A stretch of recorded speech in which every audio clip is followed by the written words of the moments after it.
Glória a Deus. Aleluia. Você pode abrir comigo sua Bíblia aí. No livro de Mateus, capítulo 25. Amém? Vocês viram aí que vai começar um curso de panificação, gente? Bênção, né? Então, a Noemi, que é do louvor, que ela estava aqui. Ô, Não, fica em pé aí para o pessoal te ver, enquanto você abre sua Bíblia aí, enquanto o pessoal projeta. Gente, a Noemi, ela é responsável pelos cursos nas áreas manuais, tá? Ela estava aqui no louvor, por isso que talvez alguns não vão ver ela ali, que ela é pequenininha igual eu, assim. Mas, assim, se você quiser saber mais sobre o curso, ou se você quiser dar algum curso nessa área, procure a Noemi, ela é responsável por isso, tá? Mateus capítulo 25, do versículo 1 ao 13. Nós vamos ler sobre a parábola das 10 virgens, amém? Glória a Deus.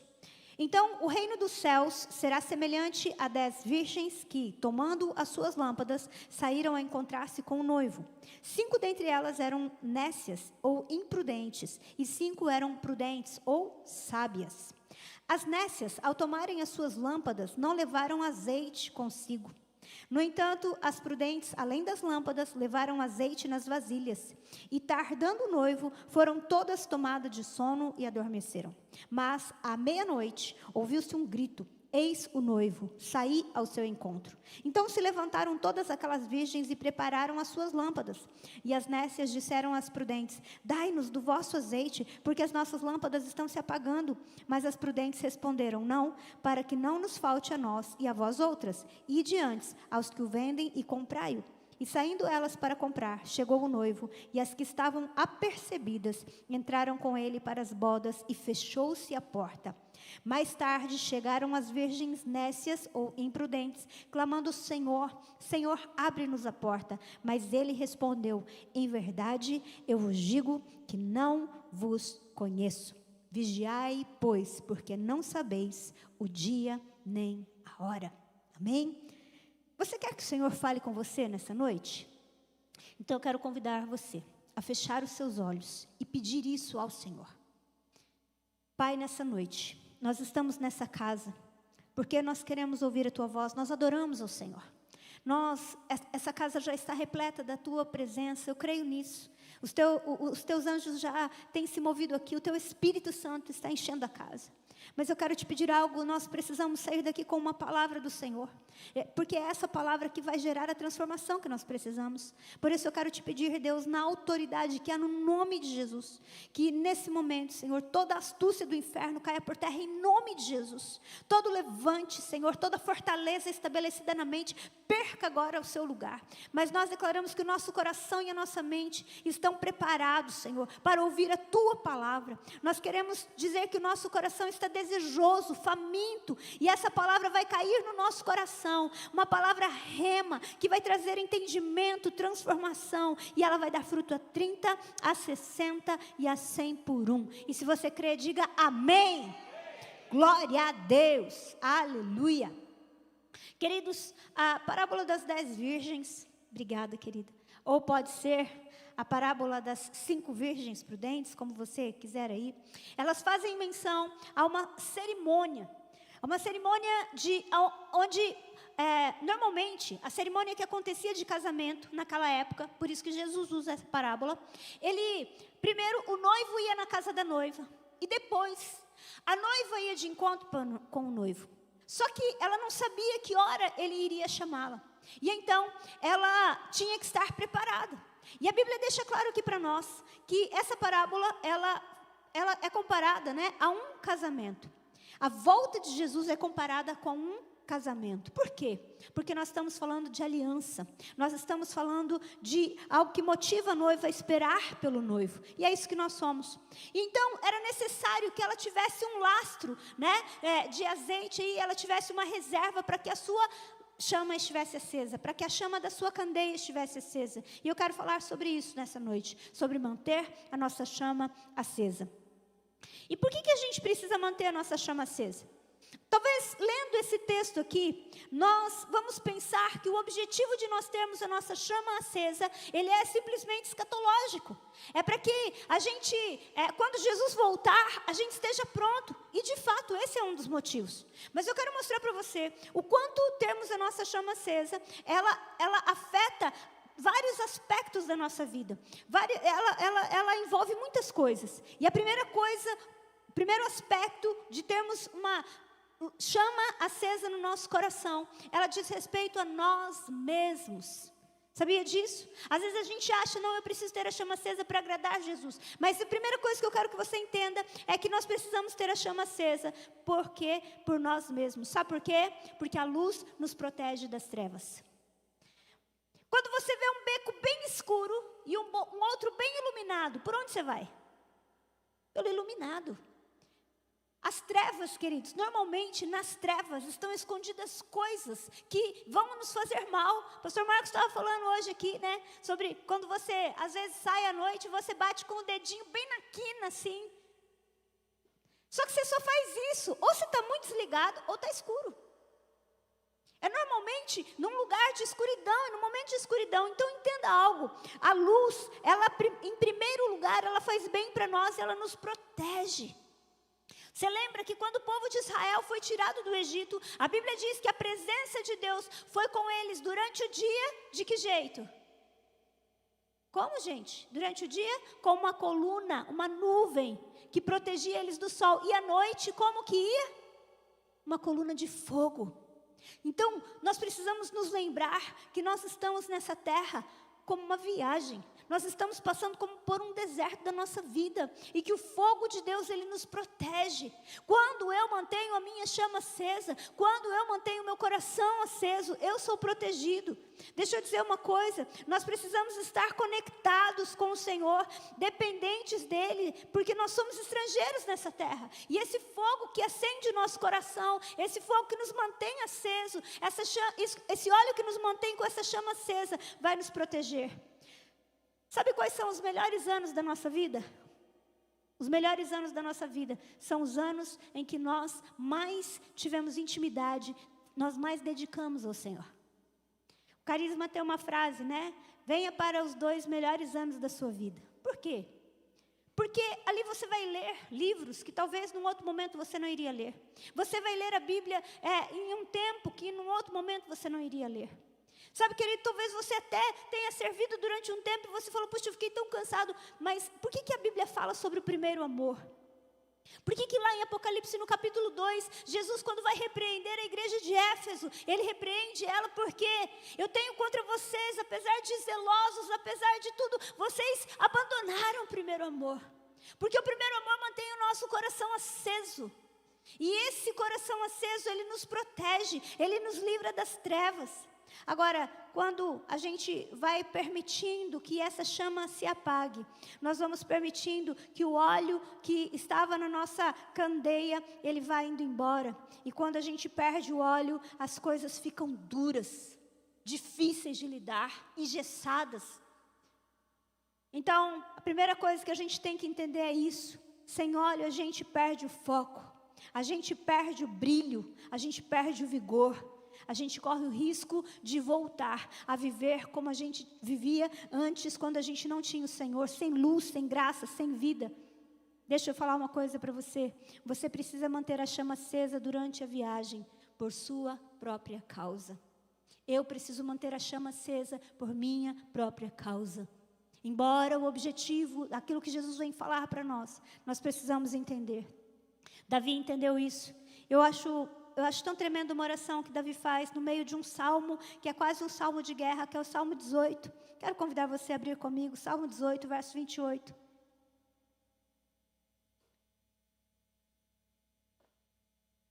Olha que coisa linda que Davi ora. Ele fala assim, porque fazes resplandecer a minha lâmpada, o Senhor meu Deus derrama luz nas minhas trevas. Fala, se nós olharmos para a vida de Davi, nós poderíamos dizer que Davi, ele teria motivos de sobra, queridos. Seria legítimo para ele viver em tempos de angústia, de tristeza. Mas sabe o que aconteceu? Davi, ele orava e ele falava: Senhor, acende a minha lâmpada. O Senhor faz brilhar a minha lâmpada. O Senhor joga luz nas minhas trevas. Os momentos de vida que Davi passou poderiam ser como momentos de treva na vida dele, mas ele não deixa que isso determine o que está no seu coração. E então ele diz: o Senhor, ele joga, né? Ele lança luz, ele transforma. Numa outra versão diz: ele transforma em luz as minhas trevas. Nosso Deus não quer que a gente tenha nossa lâmpada apagada. Nosso Deus, Ele não quer que a gente viva uma vida sem graça, uma vida sombria, uma vida cheia de nuvem nessa terra. Deixa eu falar uma coisa para você. Deus planejou para você uma vida onde a sua lâmpada está acesa, onde a sua luz brilha, onde tem alegria no seu coração, onde você rompe. Você precisa manter a luz acesa por causa de você mesmo. Se não houver luz, você vai tropeçar em coisas que você não tropeçaria. Se não houver luz, você vai começar a se enganar. Nós vamos ver isso. O segundo motivo que a gente precisa manter a chama acesa na viagem é por causa dos outros. Mateus capítulo 5, verso 14. Abra comigo lá, Mateus 5, 14. Mateus capítulo 5, versículo 14. Olha o que diz isso. Vós sois a luz do mundo. Não se pode esconder a cidade edificada sobre o monte, nem se acende uma candeia para colocá-la debaixo do alqueire, mas no velador, e alumia a todos os que se encontram na casa. Assim brilhe também a vossa luz diante dos homens, para que vejam as vossas boas obras e glorifiquem ao vosso Pai que está no céu.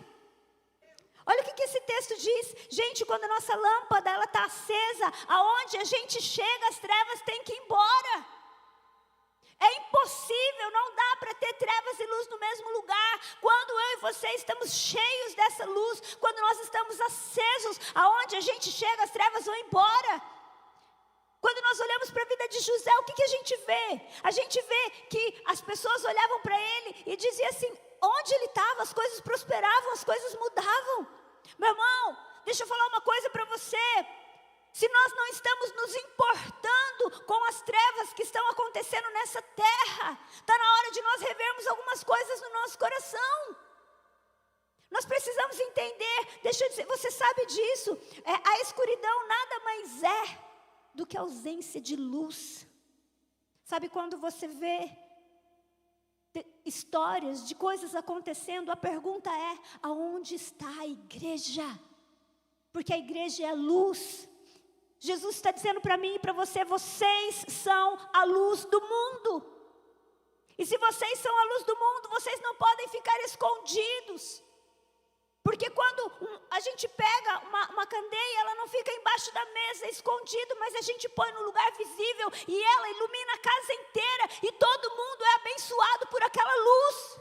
Meu irmão, está na hora de nós entendermos o nosso papel. Nós precisamos manter a chama acesa, porque o mundo está em trevas. E o que as trevas produzem? Tristeza, amargura, mentira, doenças, mortes. Mas onde a luz chega, as trevas têm que sair. E é por isso que Jesus nos ensina a orar: venha o teu reino, Senhor. Por quê? Porque no reino de Deus não há trevas. E o reino de Deus vai ser estabelecido através da minha e da sua vida. A pergunta é: será que nós estamos mantendo a nossa chama acesa? A ponto de onde nós chegarmos a ver luz? Sabe, nós estávamos aqui na oração na sexta-feira e o Senhor trouxe o nosso coração para orarmos pelas crianças que estão hoje internadas no SAMA, em Lar da Bênção e outras instituições. Você sabia que todos os anos milhares de jovens saem dessas casas onde eles são internados? Aos 18 anos eles não podem ficar lá e eles não têm mais para onde ir.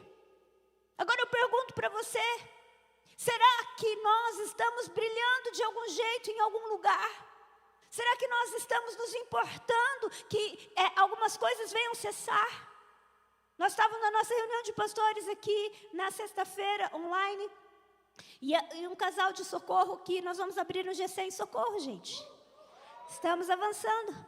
Eles estavam contando para nós que um dia eles estavam em São Paulo e eles ouviram uma notícia de um homem, um funileiro, que tinha perdido o emprego. E ele matou os seus 4 filhos e tentou o suicídio. E então o coração deles ficou essa pergunta: meu Deus, onde está a igreja? Querido, será que eu e você estamos dando esperança? No lugar onde nós trabalhamos, será que nós estamos transbordando e falando de Jesus? Ou será que as trevas das pessoas estão nos contaminando? Será que quando chega alguém para a gente e começa a falar de trevas, será que a gente tem luz para brilhar? Ou a gente está absorvendo as trevas dos outros? Será que nós estamos dizendo que há uma esperança? Será que nós estamos apontando para a estrela da manhã, que é Jesus? Essa terra precisa de luz. Essa terra precisa de luz. Então nós precisamos que a nossa chama esteja acesa. E aí, nós precisamos entender esse papel da igreja na terra. E eu quero já entrar na terceira razão pela qual nós devemos manter a nossa chama acesa. Sabe por quê? Porque nenhuma vida com Deus subsiste até o fim, se a chama se apagar. Aí sim, eu quero dizer para você que a terceira razão é porque nós precisamos estar preparados para o fim. E nenhuma vida com Deus subsiste se a chama do meu coração e do seu coração se apagar.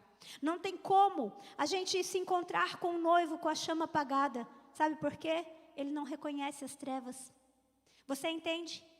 As 5 nécias, elas chegam e ele diz o quê? Eu não conheço vocês. Eu não conheço vocês, eu não reconheço vocês. Agora eu pergunto uma coisa para você: elas não eram noivas? Sim ou não? Me ajuda aí. Elas eram noivas. Como que ele não conhecia elas? Porque na verdade, queridos, durante a vida daquelas mulheres, elas acostumaram a andar na reserva. Deixa eu falar uma coisa para você: tem muita gente se enganando acerca do seu relacionamento com o Senhor. Essas mulheres, a Bíblia diz que elas não tinham óleo, não tinham azeite. Você vai entender isso um pouco melhor daqui a pouco. Nós precisamos entender algo. Muitas vezes nós vamos nos acostumando com as trevas. Você conhece alguém que tem o hábito de andar com o carro na reserva? Não olha do lado, para evitar confusão. E não briga com o marido, que eu já vi. Não vai dar certo. Vou contar um negócio para vocês. Marcos já contou isso. Teve uma vez, gente, que nós estávamos indo de carro para Foz do Iguaçu. E era de madrugada já. E o carro estava na reserva. Gente, não tinha um posto aberto.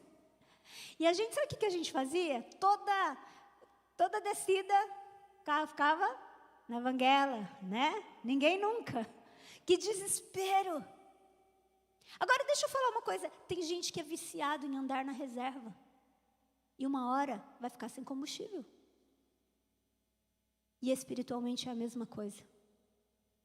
Muitas vezes a gente se acostuma a ter migalhas, a andar na reserva com aquilo que Deus tem para nós. E sabe o que acontece? Chega uma hora a hora que nós vamos verdadeiramente precisar, nós não vamos ter.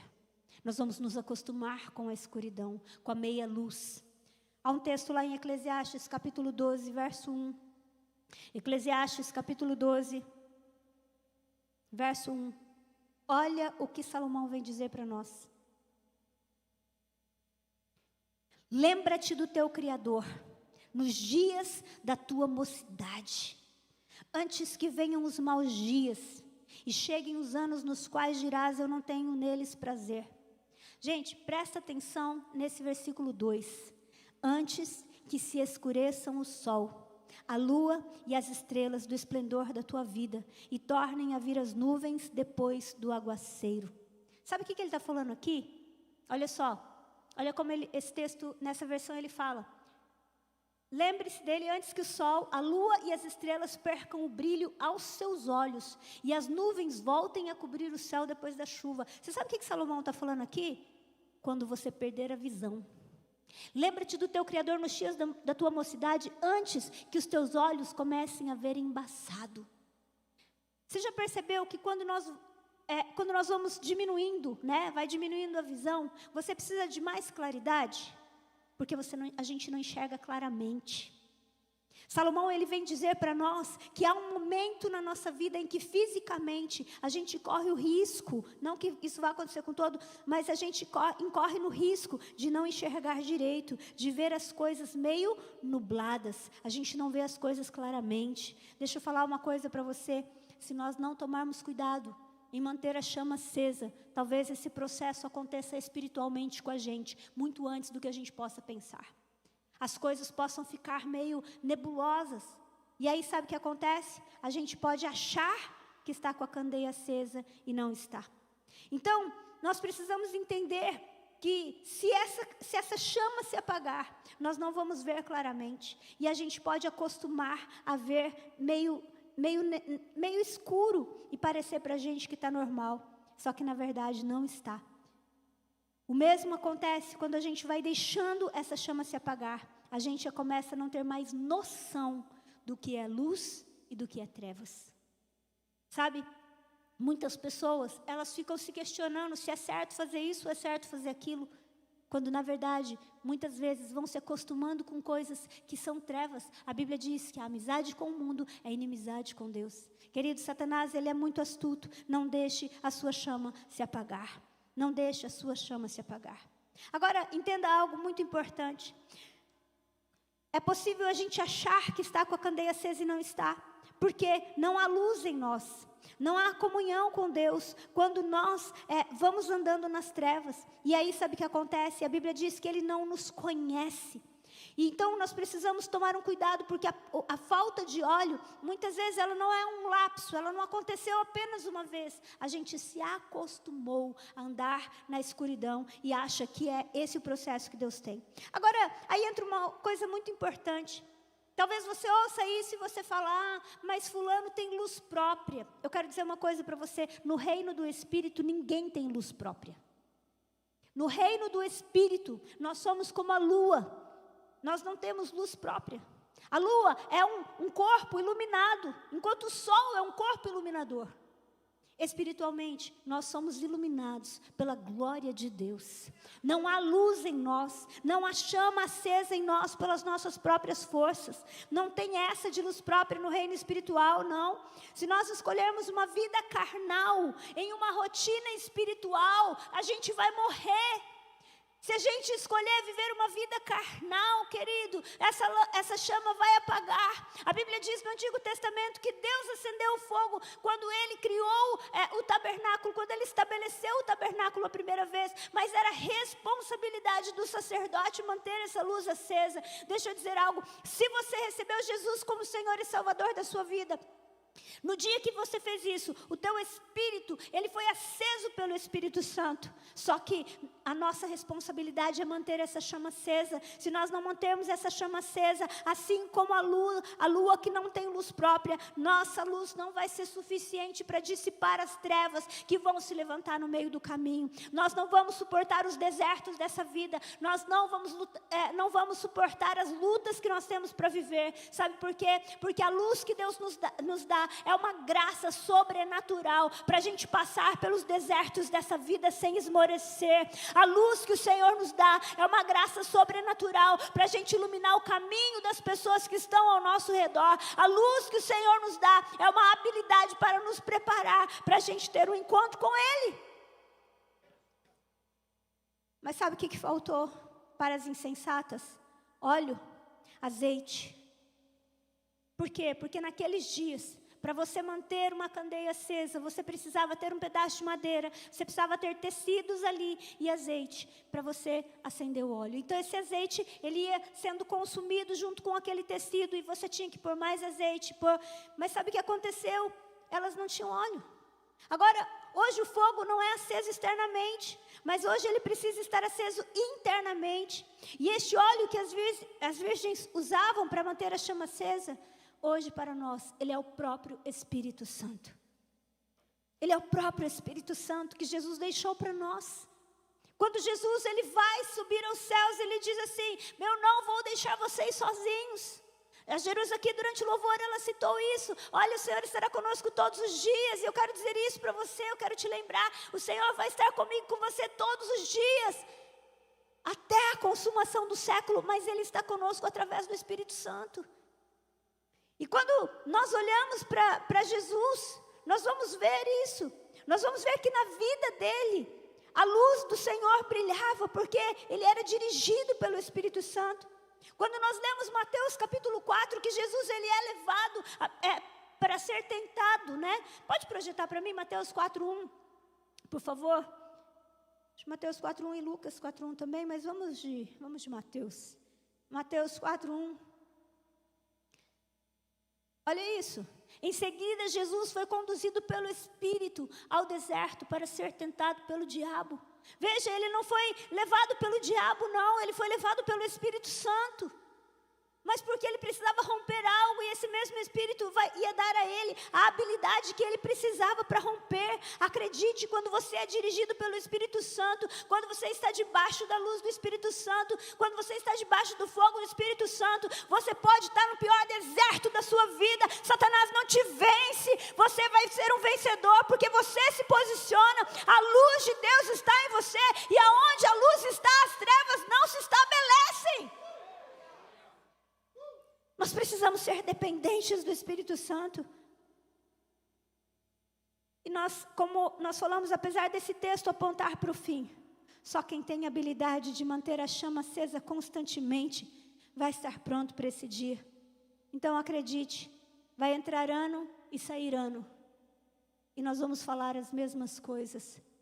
Ore, leia a Bíblia, tenha tempo a sós com Deus. Sabe por quê? Porque nós precisamos nos submeter. Nós precisamos colocar a nossa candeia diante do Senhor todos os dias, para que a nossa chama seja acesa. Efésios capítulo 5, versículo 18, a palavra do Senhor diz: não vos embriagueis com o vinho no qual há dissolução, mas enchei-vos do Espírito. Querido, deixa eu dizer algo para você, isso é algo constante. Isso é algo constante. Esse termo, esse enchei-vos, ele é um verbo que ele significa continuidade. Não adianta você ser cheio uma única vez, não vai ser suficiente. Vai perder a graça, daqui a pouco você vai começar a olhar para outras coisas. Daqui a pouco a gente vai se distanciando. Acredite, é algo constante, é para todo dia. Nós precisamos ser cheios do Espírito. Sabe por quê? Porque é Ele que nos ajuda a não ter uma vida carnal. Romanos capítulo 8, 26. Diz assim: e o Espírito, Ele nos ajuda nas nossas fraquezas, porque não sabemos orar como convém, mas o mesmo Espírito intercede por nós com gemidos inexprimíveis, ou com gemidos que não podem ser expressos em palavras. Sabe o que esse texto vem dizer para nós? Que o Espírito Santo, Ele nos ajuda na nossa fraqueza. Qual que é a nossa fraqueza que Ele está falando aqui? Seria algum pecado? Se você ler os versículos anteriores de Romanos capítulo 8, nos 25 versículos anteriores, Paulo usa 14 vezes a palavra na carne. Porque não podemos viver na carne. E no versículo 7, ele diz assim: os que estão na carne não podem agradar a Deus. Meu irmão, a fraqueza que Ele nos ajuda a romper, a fraqueza que Ele nos ajuda a subjugar, é ter uma vida dirigida pela nossa própria carne. Acredite, o Espírito Santo vai nos ajudar, mas nós precisamos entender que o chamado é de Deus, mas a resposta precisa ser nossa. Tem que ser constante, tem que todo dia, é o tempo todo. Não é da nossa natureza, a nossa carne, ela não tem o desejo por orar. A nossa carne não tem o desejo por jejuar. A nossa carne não tem o desejo por ler a Bíblia. Mas à medida que nós vamos deixando essas coisas de lado, acredite, nós vamos perdendo o brilho da visão. Nós vamos andando em névoa, nós vamos andando em nuvens escuras e não percebemos. Quando nós olhamos para Jesus, que é o nosso padrão, nós vamos ver que Ele está cheio do Espírito Santo. Ele está orando. Deixa eu falar uma coisa para você, nós precisamos tomar um cuidado para não achar que ser um cristão é você ter uma postura moralmente um pouquinho melhor. Não é você vir à igreja uma vez por semana. Querido, ser um cristão é ser semelhante a Cristo, é ser um pequeno Cristo. E deixa eu falar uma coisa para você, o nosso Cristo, ele era luz do mundo. Aonde ele passava, não tinha microfone, não tinha internet, não tinha redes sociais. E Jesus, ele pregava para multidões, ele atraía multidões, porque a luz atrai. Só que Jesus passava noites inteiras orando. Jesus passava horas orando. Jesus abria mão do aplauso das pessoas para estar a sós com o Pai. E nós muitas vezes estamos abandonando essa natureza, encher essa nossa nova natureza com coisas espirituais. E nós precisamos tomar cuidado, porque de repente nós estamos sendo como esse segundo grupo de noivas, de virgens imprudentes, que estão acostumados a viver com o tanque na reserva, que estão acostumadas a viver com o óleo, o mínimo possível, só o suficiente. Meu irmão, nós precisamos ter fome demais. Nós precisamos ter fome demais. Nós precisamos desejar ter mais. Deixa eu falar uma coisa para você. Eu creio que há um desejo no coração do Pai de usar a minha e a sua vida hoje para ser resposta para essa cidade, para essa geração. Eu creio que há um desejo no coração do Pai para que pessoas sejam curadas através da minha e da sua vida. Mas a lâmpada tem que estar acesa, a chama tem que estar acesa. Nós lemos e cantamos sobre Atos 2. Quando a Bíblia diz que veio do céu, ouviu-se um som como de um vento impetuoso. E viram-se línguas repartidas como de fogo. Só que antes disso, eles estavam unânimes, orando. Meu irmão, nós precisamos colocar óleo na nossa candeia. Nós precisamos colocar óleo na nossa lamparina. É tão lindo cantar, né? Minhas lamparinas já estão acesas. Já estou esperando, só estou esperando. Mas será que as nossas lamparinas estão acesas mesmo? Será que as nossas lamparinas estão acesas mesmo? Ou será que nós nos tornamos, nós só fazemos parte do grupo? Porque aqui nós temos 2 grupos. E é muito comum a gente ver pessoas que seguem o efeito manada. O que é o efeito manada? Todo mundo foi para lá, vou para lá também. O que é? Não sei, foram para lá, eu vou também. Mas acontece que chega uma hora, vai chegar uma hora que nós vamos saber como está a minha e a sua lamparina, isso é fato. Essa parábola nos mostra esses 2 grupos que são inicialmente, aparentemente iguais. Inicialmente têm o mesmo propósito, inicialmente têm o mesmo nível, inicialmente têm o mesmo conhecimento, mas é inicialmente, porque quando a história vai se desenrolando, chega uma hora que a verdade aparece. Deixa eu falar uma coisa para você, querido. Não se canse. Não se canse. Não se canse de ter fome e sede da presença de Deus. E de buscar ao Senhor. Não se canse. Sabe por quê? Porque vai chegar um dia e uma hora que nós não sabemos qual é. E nós não podemos ser pegos de surpresa. Mas até lá, nós vamos enfrentar desertos.